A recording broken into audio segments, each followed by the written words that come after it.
Hi, it's Todd at Todd's Workshop and Todd Cutler here, and today I'm back with my 15th century 850 pound draw weight windlass crossbow and some crown bolts. These great big lumps of steel and wood.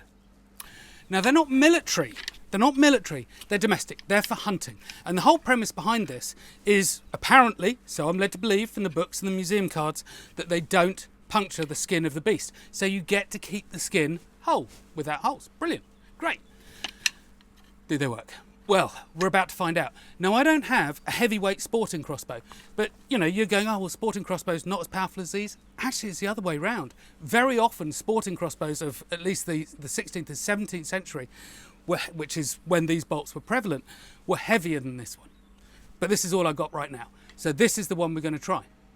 I've recently done a series of trials with the same crossbow, shooting a range of bolts for distance, through a chronograph to get energies and to get momentum and so on. Crown bolts amongst them. But of course, as a hunting bolt, it's not distance like the military bolts were. This will be used right up close, 10, 15, maybe 20 metres. But we'll talk about that in a minute. But it was also nicknamed the flying mace, and that's why I have a clutch of maces here.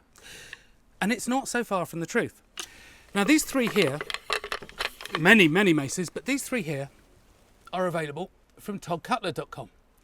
So, lovely chunks of nastiness. But I also sell another mace, really quite a small one, but it's a Rus Viking, a Russian Viking mace, true to size, 185 grams.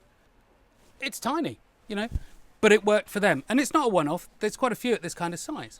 Now, if you compare that to the crown bolt, this is the heavier of the two I got, 167 grams. They're not massively dissimilar.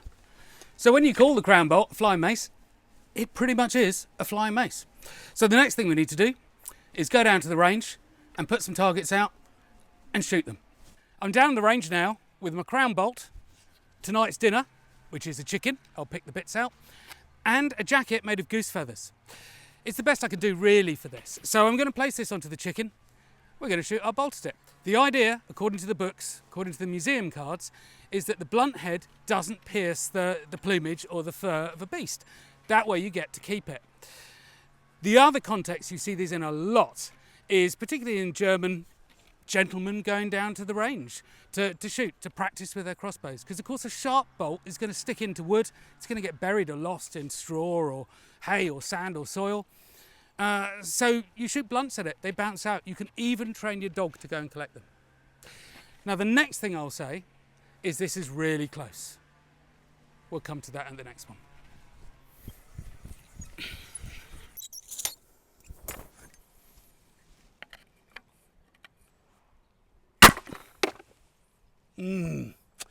Yeah, okay.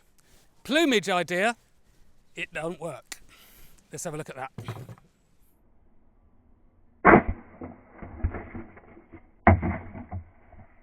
So, that's our little plumage jacket, hole clean through. That's our skin. Well, I think actually the wound channel says that it went through and out the back hole there. So what we're going to do is we're going to set that up again. This time I set the chicken up, sitting upright, so the breast is square on. Yeah. Okay, myth defunct.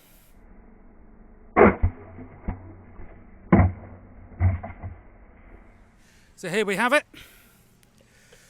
Straight through both sides, front and back. Yes, it's not a goose, it's not a swan, but they're not going to be hunting anything much bigger than that, I wouldn't think, in the bird world.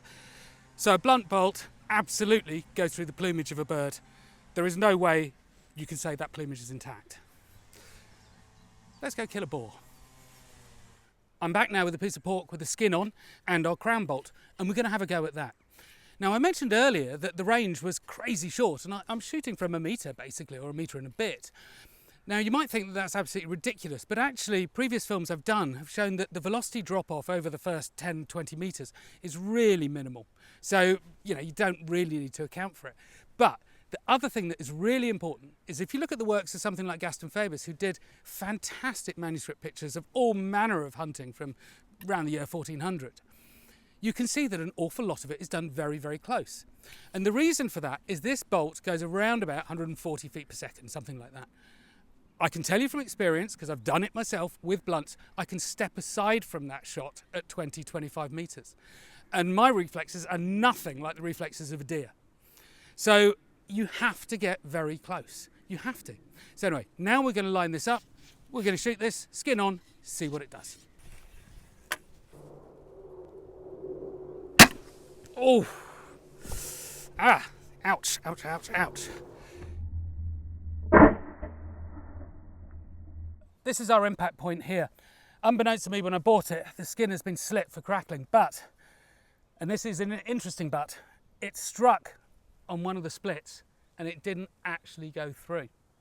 So I would say that this has not penetrated the skin. I'm going to go for another one on here and see if we can go, there's a bigger patch here, see if we can go for that. Ah, yeesh.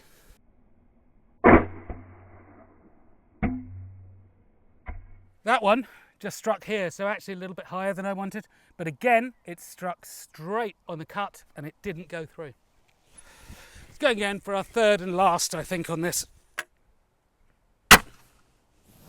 Okay, well, for what it's worth, but not a lot. Right, what's happened this time is it hit the patch I wanted to hit where there was no cut, and it pushed the flesh in, skin in, skidded in and has gone into the cut. So it's now in that deep into the flesh itself. Now I'm not sure that actually tells us very much at the end. It tells us that pigskin is tough. Ah, ooh, aha, right, hold on. I went for the third shot there and actually it went in quite deeply. But again, it hit the skin that I wanted to do, which was a nice clear bit without any cuts, and then bent it in and went into a cut. But what I've just discovered is as on the side of that joint there, the skin is much more intact. So I put a little cross on it where I want to strike. We're going to go for that. Last shot. Well, there we have it.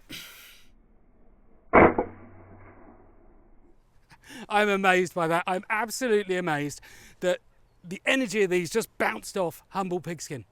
Not so humble, pretty noble really. I mean, you don't need steel if you've got fresh pigskin around. That is amazing, absolutely amazing. But of course, Gaston Fabus showed hunting scenes where they were hunting a lot of other creatures like deer and wolves and so on, whose skin is not as thick as a boar or a pig, because of course the way they forage means they really do need quite tough skin. So perhaps on other beasts this would go through. It's not something I could test today, but what I can tell you on pigskin, boarskin, this doesn't go through. We've got one final thing that I may as well do because I prepared the piece, is I was expecting this to dig in. And so I've got a bit of hair on boar skin which we'll put over the top of this, we'll shoot that and just see what it does to the back of the skin, just for some sort of an idea. So I'll do that now. Last shot of the day now, and I've got the boar skin with the hair on, tightly fixed down over the port joint against the target. Let's see what happens.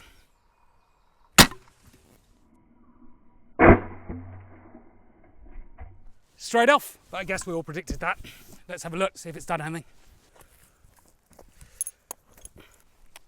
This is where it struck. No hole. So, I take it back, crown bolt. You work. Back at base now to conclude, and it's a pretty straightforward conclusion.